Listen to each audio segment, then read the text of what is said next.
This story is about my husband when he was a child. That's okay.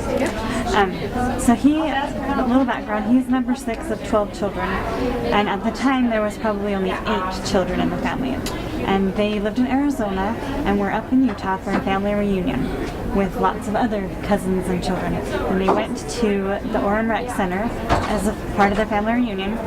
And when it was time to leave, my husband, his name's Mark, got left behind at the rec center.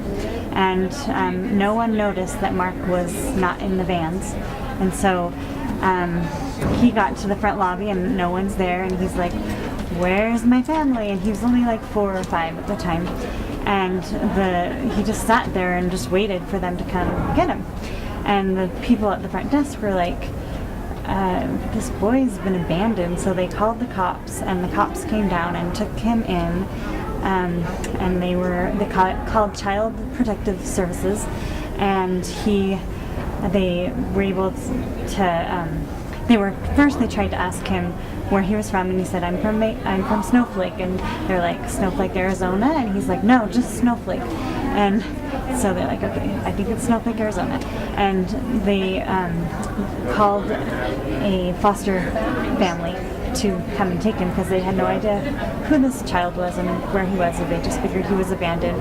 And this time it was about 10 o'clock at night, and at that time at his grandparents' home, they were counting heads because it was bedtime. So they were checking to see if all the kids were in bed, and they were like, "Where's Mark? Where's Mark?" And everyone's like, "Oh, we saw him around." And they're like, "No, where's Mark? Where's Mark?" And they couldn't find him. And then so they called the police, and they're like, "We lost our son, and we think we left him at the rec center." And they're like, the police are like, "Yes, we have your son.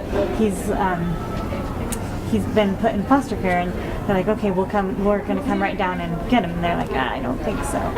And so they go to the police station, and just a little background, Mark's dad is a seminary teacher, he was, and a family counselor on the side, and he was in the state presidency.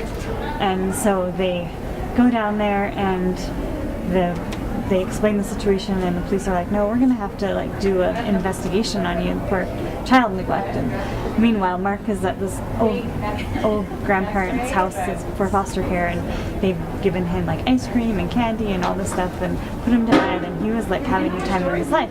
And then finally, around midnight, the parents were able to go get him from the foster home. And when they got him, they felt so bad because they had abandoned him, and they were stopped at this drugstore and were like, "Get whatever you want because we feel bad." And it just didn't faze him because he just